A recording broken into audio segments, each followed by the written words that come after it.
sepatah dua patah kata petunjuk arahan terkait dengan acara ritual wara di Desa Bintang Ninggi 1 ini. Satu ya. Tabe selamat lingun alatai, salam sujud kerindem lempang, adil katalino, bacuramin kasaruka, basengat kajubata. Arus. Ya. Yang saya hormati Bapak Camat TW Selatan beserta unsur Tribika lainnya kalau ada. Yang saya hormati Bapak Kades Bintang Ninggi 1 beserta seluruh jajarannya. Yang saya hormati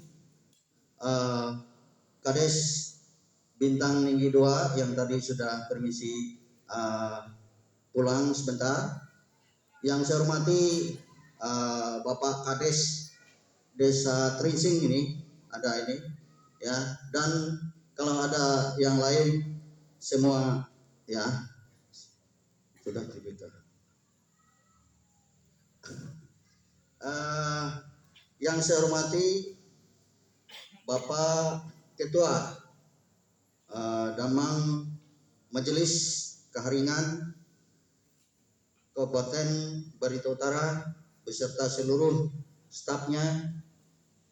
Yang saya hormati Bapak Demang Kepala Adat TW Selatan, yaitu teman kita juga ya, sudah lama, beserta seluruh ketua-ketua adat yang hadir di tempat ini.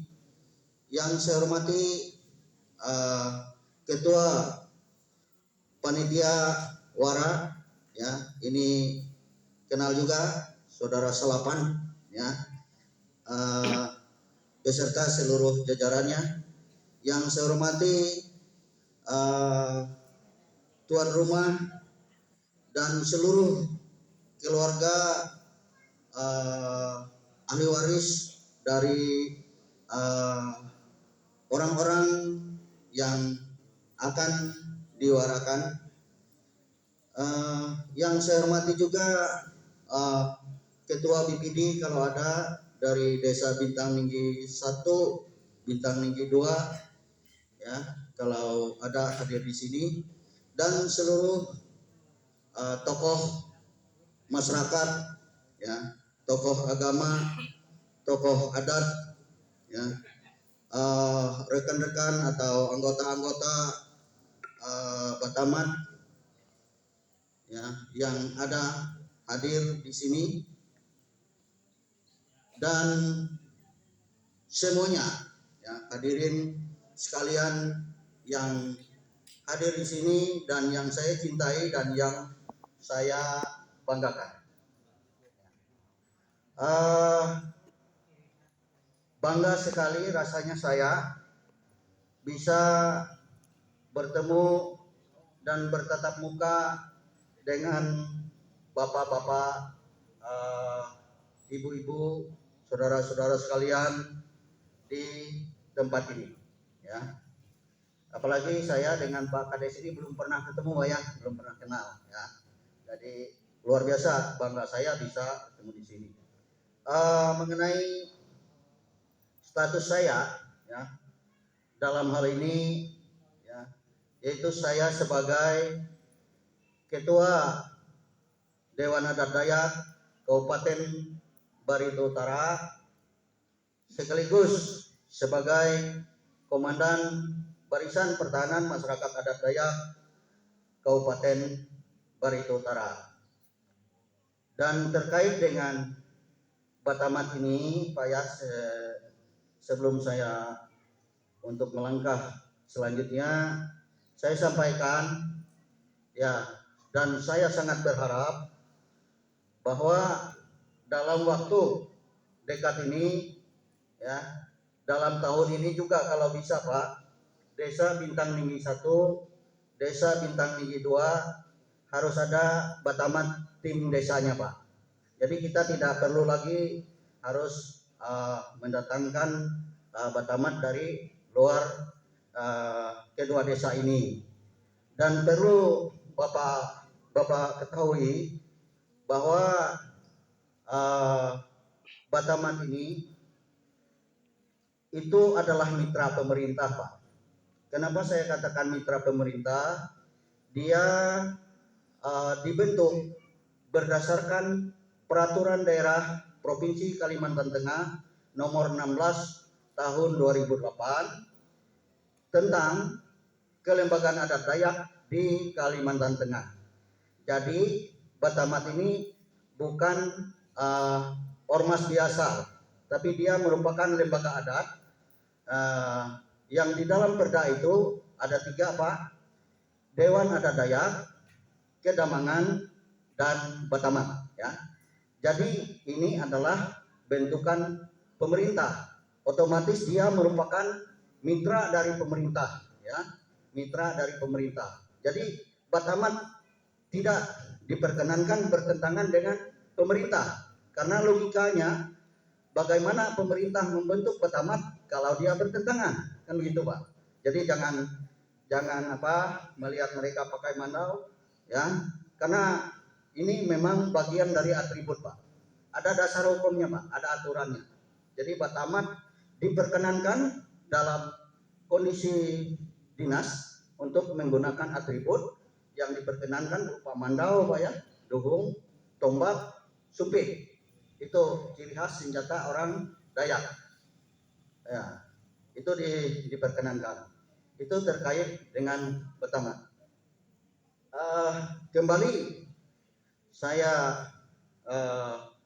terkait dengan acara ritual wara ini, saya sudah mendapat tembusan proposal sekaligus undangan panitia untuk hari ini.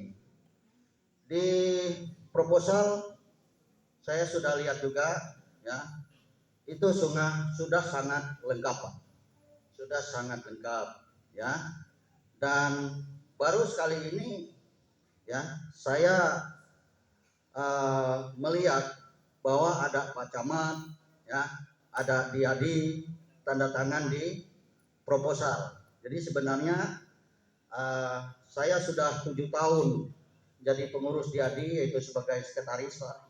Diadi kabupaten itu tidak pernah artinya bertanda tangan di proposal. Namun pada intinya kita tetap mendukung, ya. Kemarin tetap saya tanda tangan, Pak. Karena apa? Karena saya tidak mau merusak administrasi yang ada, dan saya pertimbangkan juga tidak ada juga pelanggaran hukumnya, ya. Kalau saya tanda tangan, siapa yang bisa melarang saya? Kan begitu, Pak. Jadi itu saya tanda tangan kemarin, itu sudah bagus. Jadi sebenarnya menurut saya, Pak, ya, untuk kegiatan wara ini cukup ditandatangani oleh atau disetujui atau direkomendasi oleh 4 orang atau 4 organisasi, 4 lembaga, ya. Yang pertama yaitu dari Damang Mati, ya, Majelis Karingan, karena dia yang mewakili orang-orang Karingan yang ada. Karena wara itu adalah acaranya agama atau kepercayaan Karingan. Jadi Magilah, ya, yang berhak mewakili Karingan, bukan dari agama lain, Pak. Agama Islam, Kristen, dan lain sebagainya tidak boleh, karena dialah yang menyatakan bahwa wara ini sah. Yang kedua yaitu Damang Kepala Adat, ya, Damang Kepala Adat.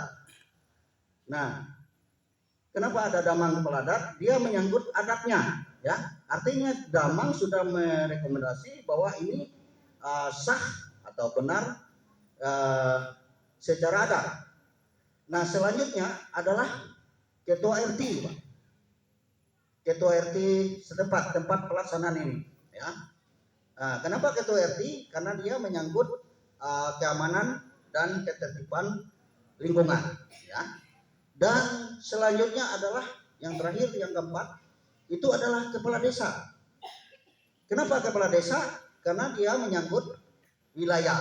Masa kepala desa tidak tahu, ya kan? Adanya wara dan lain sebagainya. Jadi kepala desa. Jadi kalau ada 4 ini, itu sudah sah wara itu, Pak. Ya, sudah sah wara itu. Terkait dengan polemik, ya, selama ini terkait dengan riek liau di dalam wara, itu kalau sudah dari keharingannya sendiri menyatakan itu adalah bagian dari ritual wara, itu tidak ada yang bisa membantah, Pak. Dan saya sudah analisa bahwa dari sisi hukum adat Dayak, ya, tidak ada hukum adat yang melarang orang melaksanakan riek liau di acara wara. Tidak ada itu, ya kan? Nah, dari sisi hukum negara, ya, kalau dikenal orang hukum positif, ya, itu tidak ada undang-undang, ya, atau peraturan pemerintah, peraturan menteri, ya, perbuk, ya, perda, sampai ke perdes, tidak ada melarang riek liau, ya, dalam kegiatan wara, ya. Kalau memang itu dilarang, sebenarnya harus ada aturannya, ya kan? Ada yang melarang, ada hukum yang melarangnya. Sementara wara ini bukan baru sekarang, sudah terjadi secara turun temurun, ya. Nah, jadi itulah dasar saya mendukung penuh kegiatan wara beserta ritualnya yang diakui oleh Kandong dan umat Karingan sendiri. Itulah dasar saya. Kalau saya menyalahkan, ya, riek liau, saya justru melanggar undang-undang, Pak. Karena negara menjamin kemerdekaan tiap-tiap penduduk untuk memeluk agama dan kepercayaannya masing-masing dan beribadah menurut agama dan kepercayaannya. Itu dijamin oleh negara. Jadi kalau kita melarang, berarti pertama kita tidak toleransi, ya. Kedua, kita melanggar undang-undang, ya. Tapi kalau kita melaksanakan riek liau, hukum mana yang melarang? Tidak ada hukumnya, ya. Hukum adat pun tidak ada pedamangnya, tidak ada. Apalagi hukum negara, sampai perdes pun saya kira tidak ada itu, ya, yang melarang. Jadi itulah mengapa polemik ini terjadi, karena kesalahpahaman sebenarnya. Jadi riek liau itu disamakan dengan judi. Nah, jadi sebenarnya, ya, menurut analisa saya, riek liau dengan judi itu memang serupa tapi tidak sama, ya. Serupa tapi tidak sama, ya. Di mana serupanya yaitu permainan sama-sama menggunakan uang. Di mana bedanya, riek liau adanya di wara, ya. Judi adanya di luar wara. Itu bedanya. Riek liau adanya di wara, judi adanya di luar wara. Contoh, ya, misalnya wara kita tutup hari ini, ya, kita tutup hari ini. Tapi besok masih ada riek liau di sini, Pak. Yang nebeng wara ini. Itu baru dikatakan judi, Pak. Baru dikatakan judi. Ya, jadi hati-hati, ya. Kalau sudah tutup jangan, karena riek liau bisa berubah jadi judi. Tapi selama dalam acara wara itu tetap riek liau. Tidak ada undang-undang, tidak ada aturan hukum, baik hukum adat, hukum negara yang melarang ini, ya. Jadi saya kira tidak panjang lebar saya sampaikan, laksanakan saja wara ini, ya. dengan aman dan lancar. Dan yang saya pikirkan ya di dalam pelaksanaan wara ini, yang utama yang perlu kita jaga adalah keamanan dan ketertiban masyarakat di dalam wara itu sendiri. Itu harus kunci ya. Karena kalau terjadi hal-hal yang tidak kita inginkan, pertama resikonya tetap untuk yang bersangkutan. Kedua, kita sebagai masyarakat adat Dayak malu, Pak Kades malu, saya malu, Pak Camat dan lain-lain termasuk Demang malu. Jadi tolong patuhi tata tertib yang ada ya. Patuhi tata tertib yang ada. Kalau ada indikasi, jangan sampai terjadi dulu baru kita bergerak ya. Ada indikasi saja tidak sehat atau ada bayangan, ada gangguan, itu segera dia panitia ya, segera diantisipasi, itu dibawa keluar wara dulu ya. Nah, jadi jangan sampai terjadi. Kalau terjadi kan lain ceritanya ya. Jadi saya kira itu, saya pikir ini sudah sesuai dengan prosedur, bahkan melebihi prosedur, karena Pak Camat juga yang biasa proposal tidak ada, itu Pak Camat ikut mendukung juga ya. Nah, luar biasa Pak Camat, kita tepuk tangan dulu untuk Pak Camat ya. Dan dia di Kabupaten Barito Utara yang juga tidak pernah tanda tangan di proposal itu juga tanda tangan ya, cap tanda tangan. Dan terkait dengan sambutan teman tadi yang dia di kecamatan yang ada pesan katanya, itu saya luruskan ya, bukan dia tidak bertanggung jawab ya, salah kalau dikatakan dia tidak bertanggung jawab. Semuanya ini adalah tanggung jawab kita bersama ya, baik dia di unsur pemerintah, unsur adat, masyarakat, kita kompak ya. Karena kalau kita tidak kompak, kita hancur ya. Harus kompak kita ya. Jadi itulah ini merupakan tanggung jawab kita bersama, dan saya kalau sudah menyatakan mendukung ya, saya pun akan siap berada di garda depan, bukan di belakang ya. Karena mendukung dari belakang ya itu kurang gentleman bagi saya Pak. Mendukung itu harus berada di depan ya. Jadi saya kira itu yang bisa saya sampaikan. Sekali lagi tolong laksanakan sesuai dengan prosedur yang ada, dan jangan lupa juga koordinasi dengan para kandung damang maki, damang kepala adat, mantir adat ya, supaya ini bisa betul-betul sejalur ya. Saya kira itu yang bisa saya sampaikan. Kurang dan lebihnya saya mohon maaf. Mudah-mudahan Rajing Hatala Langit, Dewa Kalilungan, Aning Kalileo, Justuha Allah Ta'ala menyertai acara ini sehingga bisa berjalan lancar sampai selesai. Terima kasih.